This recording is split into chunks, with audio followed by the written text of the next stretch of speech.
While we wait for a decision on Aaron Rodgers, we dive in to the NFL Draft.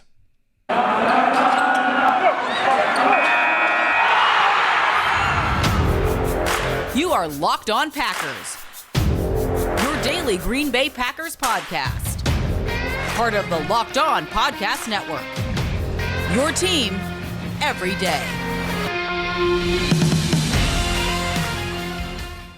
You are Locked On Packers, part of the Locked On Podcast Network, your team every day. I'm Peter Bukowski, and I cover the Packers for The Leap, a newsletter I would love for you to subscribe to. Follow me on Twitter, Peter_Bukowski. Follow the podcast on Twitter, Locked On Packers. Like us on Facebook. Subscribe to the podcast, iTunes, Spotify, Google Podcasts. Wherever you find podcasts, you will find Locked On Packers, the number one Packers podcast on the internet, and the show for fans who know what happened. They want to know why and how. I am expecting a decision from Aaron Rodgers. Now, I was expecting one last week. I am much more sure we will get one now because we have to get one. The tag deadline is this afternoon, 3 Lambeau Field time. And so the Packers need to know whether or not they're tagging Davante Adams. They are almost certainly tagging Davante Adams.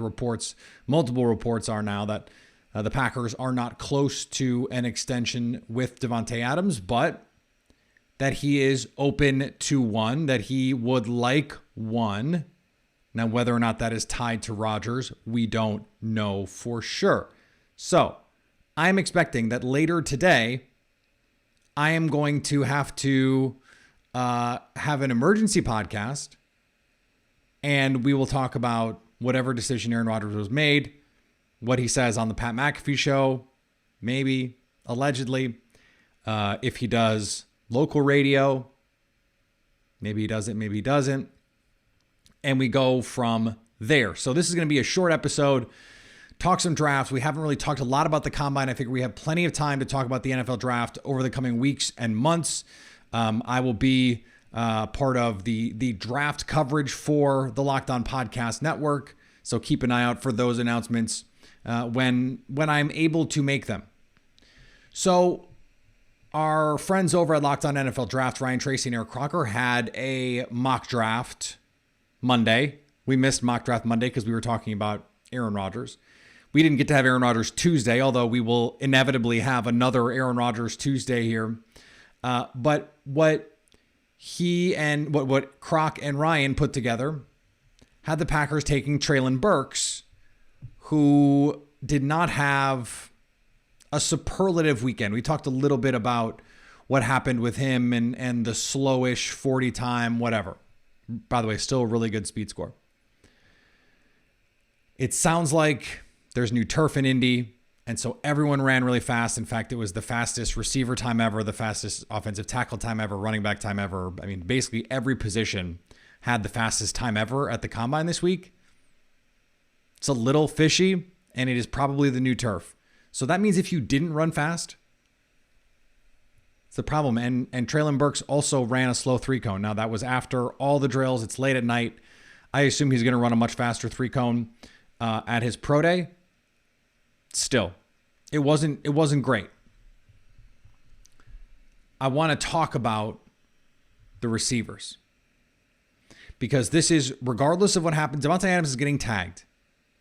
He's probably going to get an extension because Rodgers is coming back. Am I 100% sure on that? No. Am I like 85% sure on that? Yeah. So if Rodgers is back, then Adams is back. But that doesn't mean that everything is solved, because they still got to pay Marquez Valdes-Scantling. They still got to tender Al Lazard.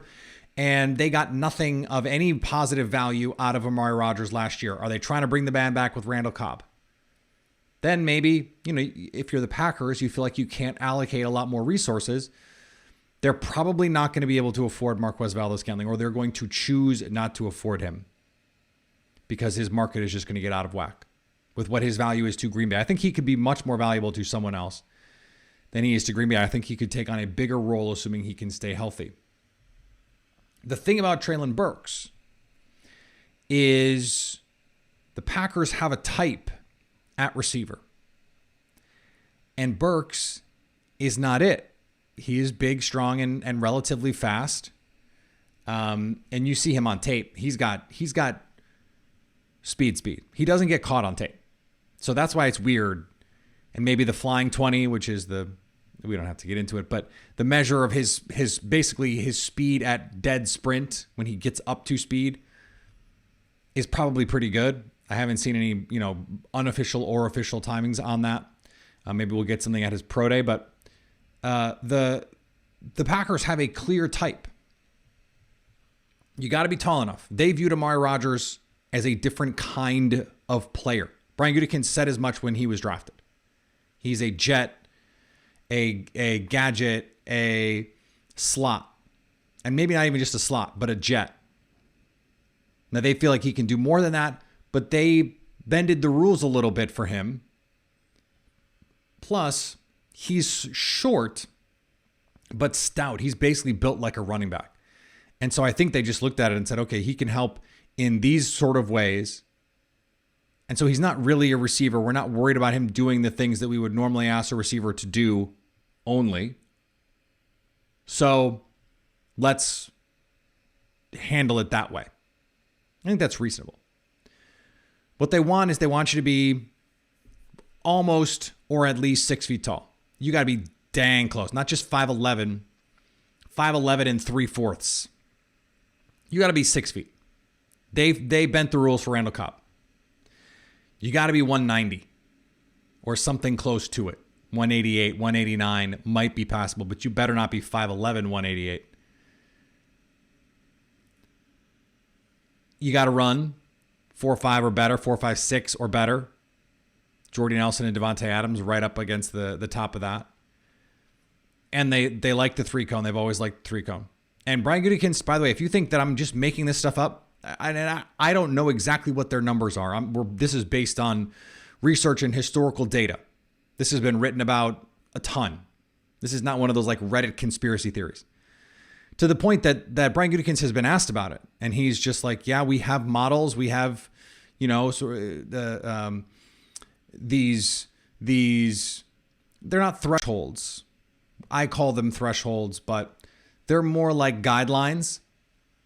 They're really more like guidelines than they are like hard and fast numbers. But Brian Gutekunst basically said these go back to Ron Wolf.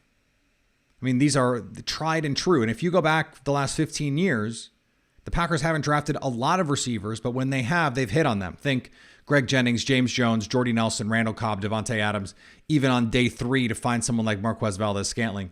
That's pretty good. That's pretty good. You find Allen Lazard off the practice squad, for example. And yeah, are some of these guys made better by playing with Aaron Rodgers? For sure, but like James Jones is just good. Greg Jennings is just good. Jordy Nelson, really good player. Randall Cobb, good. Devontae Adams, special. These are tried and true. You have to have elite skill in the NFL. You have to have at least one elite trait. And what you bank on is don't bank on outliers. Don't bank on short guys, especially short guys that don't have elite traits. Don't bank on slow guys. It's period. That's like the Packers mantra. Don't bank on slow guys. And don't bank on receivers who can't change direction. I mean, the Packers, whether it's right or wrong, they were never going to draft DK Metcalf. Never. He could have fallen to the 5th round. I don't think they would have taken him. Maybe they would have taken him in the 5th. But, I mean, bad 3-cone. They value that as a measure of athleticism. So do the Patriots. A lot of teams value that. Here's the problem. No one did a good one. No one did good 3-cones in this draft. And so if you go back and look at some of these numbers, and by the way, Treylon Burks, bad 3-cone. If you go back and look at some of these numbers, the full list of guys who hit height, weight, speed, 3-cone. This is the full list. Kevin Austin Jr. from Notre Dame, Jalen Tolbert from South Alabama. That's the full list. Okay, now let's extend it to guys whose 3-cones we don't have. Not that adds some names that you know, guys like Christian Watson, George Pickens, and then some guys that you might not know, Dallas Jones, Isaiah Weston, Braylon Sanders, Mike Woods. still, even if we expand it, that's the whole list. That's the whole list. So when you see Chris Olave on there, understand that Chris Olave would be an outlier for the Packers. He would be an outlier. And that's just how it is. Now he is borderline. But a lot of skinny guys in this draft. A lot of skinny guys. Olave probably should be on this list. He's 187. So he should be on the list. But a lot of Garrett Wilson, small, skinny. Some of these other guys that ran really fast, bad 3 cones. The Packers value these sort of athletic traits. And I think we need to understand that when we're trying to identify the kinds of players that they're going to draft, because over time, we've seen that this is how they handle this. That this is how they handle this. And so we have to take that stuff into account when we're trying to figure out, okay, who are the names? Who are the names? Today's episode is brought to you by BetOnline. Football might be over this season, but basketball is in full steam for both pro and college hoops. From all the latest odds, totals, and player performance props to where the next coach fired is going to land, BetOnline is your number one spot for all your sports betting needs. And it's not just basketball. BetOnline.net is your source for hockey, boxing, and UFC odds, right down to Olympic coverage and information. Head to the website or use your mobile device to learn more about the trends in action. BetOnline, where the game starts. And thanks for making Locked On Packers your first listen every day. Make sure you're following Locked On NFL, Locked On Experts, covering the biggest stories around the NFL every Monday through Friday in less than 30 minutes. It's free and available on all platforms. So, I want to do a mock draft. And I think what I'm going to do one of these days is a live one, and we'll do it live on air. We'll do a live stream, get some input from the fans, and figure out how this all works. Try to find some consensus, build some consensus. I don't do 7-round mocks because I do not care about what happens after the 4th round. I really don't care about what happens outside the top 100, because you're just throwing darts and no one really knows. But I think what I wanted to do was do this exercise because I think it helps us identify where the value in this draft is. It helps identify where the players are that you want to target. And for those of you who are maybe a little newer to the show, it will help you get a feel for how I feel about some of these positions, how I feel about positional value, and where historically you find value in the draft. So at 28, I'm going to say first overall, but it's not. It's the first round. I have Perion Winfrey, the defensive lineman from Oklahoma. And it's not the sexy pick. I am not take a defensive lineman in the first round guy. I'm really not. But there is a group in this class, guys who have pass rush juice, who have physical ability, and who have upside to be disruptive players above and beyond I'm just going to plug the run. And there aren't that many holes on this team. In fact, I don't know that there are, depends on what free agency looks like. But we could be going into the draft going, the Packers do not have a single roster spot for a rookie starter. This is not safety in 2019 when we knew as soon as Darnell Savage was drafted, he's it. This was not Jair Alexander when we knew right away he's going to compete to start. Even Elton Jenkins, remember, like kind of competed, but it was clearly Lane Taylor's job. And then Lane Taylor got hurt, and then it became Elton Jenkins' job. Royce Newman, we didn't know that he would come in and compete. He just played really well in camp and earned a shot to start. But the Packers had guys that they could play there. They were going to be fine with Lucas Patrick if he were the guy that was starting at right guard. He was a fine right guard for them in 2020. There's a very real scenario where that's where we are in this 2022 draft, that they're looking for backups, that they're looking for guys to play a year from now, 2 years from now. And that's what the Packers are always doing. It's what the Packers always should be doing. It's what every team should be doing. So someone like Perrion Winfrey, who is a penetrating, big, powerful upper body kind of guy. He tested well. The unofficial relative athletic score that I saw was almost a 9. The Packers, if you're not over an 8, 8.5, you're not a first-round pick for them, for Brian Gutekunst. That's just how he's done it. And so if you're going to take a defensive lineman, you better be someone that you can start, better be someone that you think can be a top half of the league kind of player and complements Kenny Clark well. And I think Winfrey, who played all along the defensive front for Oklahoma, is that kind of player. Do I love it? No, but that's how the board fell. I think the most likely players to be taken in the first round for the Packers: offensive lineman, edge, defensive lineman, receiver. If I had to guess. And I think receiver is probably more likely than defensive lineman. But I told you at the top of the show, there just aren't that many guys to take. Not guys that Green Bay would normally be into. And if we're talking about first round guys, it's George Pickens, maybe Christian Watson. But that's a lot of pressure on a small school guy, an FCS guy who's really raw, who's going to need some time to develop. Is Rodgers going to trust that guy right away? Now, from a skill set perspective, he is MVS plus. I mean, they ran jet sweeps with him at North Dakota State. And he can get down the field. I mean, the 4.3 speed is real at 6'4", 208. Built very similar to Quez, but not quite as tight in the hips. He's a little more elusive, a little more fluid after the catch. And I think actually has better hands. In the second round, speaking of receivers, I have Sky Moore. Now, Sky Moore, you might have heard, I didn't mention Sky Moore. And why didn't I mention Sky Moore? Well, because he's small. He's small. He ran fast.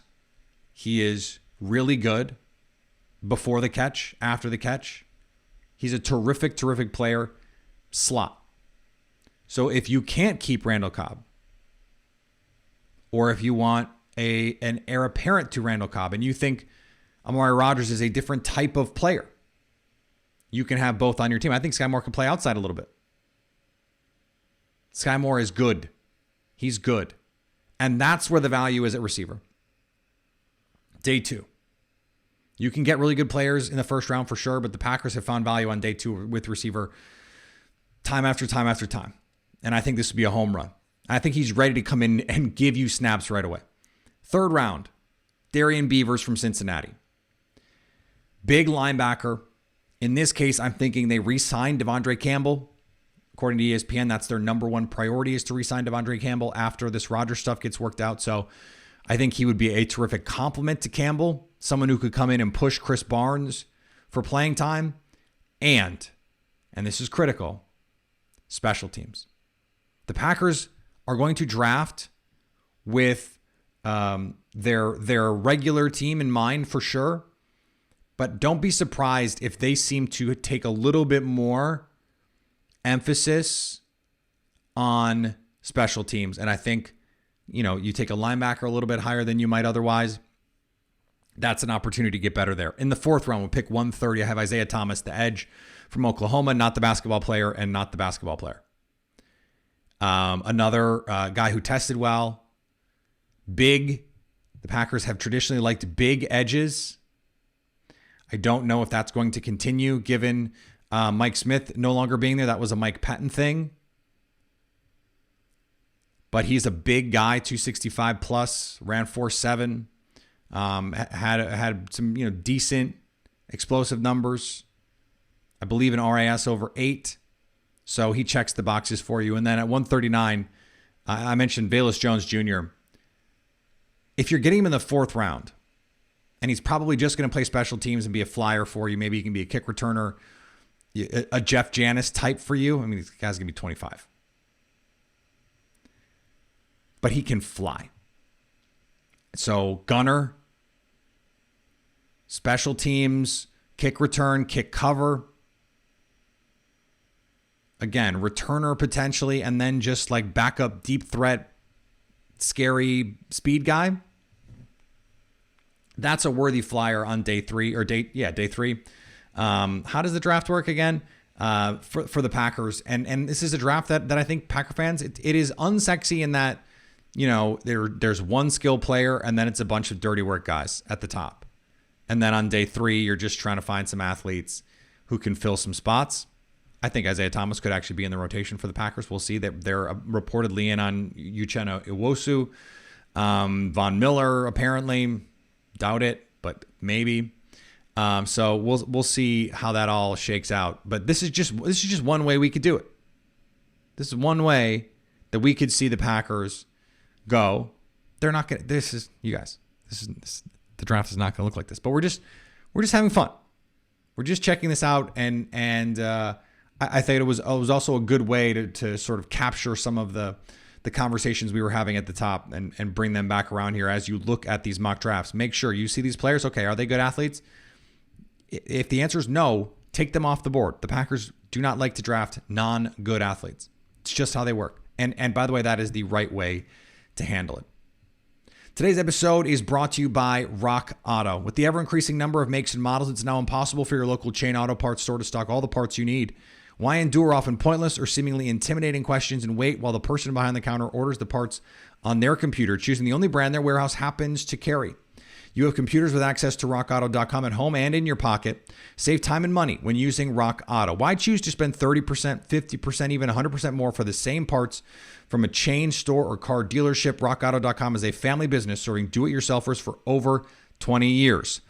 Go to rockauto.com right now and see all the parts available for your car or truck and write Locked On in their How Did You Hear About Us box so they know we sent you.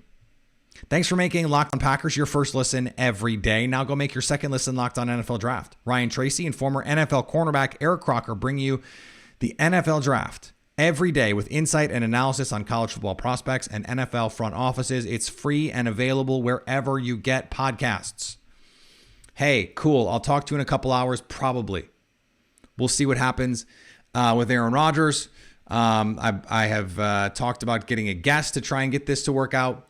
To talk about it as well. So we'll see what we can do there. Again, if there is an Aaron Rodgers announcement today, we will have an emergency pod up. It will be up on YouTube first. It will hit your podcast feed later. So go check it out on YouTube. That will be the place to instant react. Maybe we'll live stream. Maybe we'll live stream a reaction. So keep an eye out on my Twitter feed at Peter_Bukowski. Follow the Packers. Follow the podcast. Goodness. Follow the Packers. You're already doing that. Follow the podcast on Twitter at Locked On Packers. And anywhere you can get podcasts, you can find Locked On Packers. Subscribe, iTunes, Spotify, Google Podcasts. And anytime you want to hit us up on the Locked On Packers fan hotline, you can do that, 920-341-3775 to stay Locked On Packers.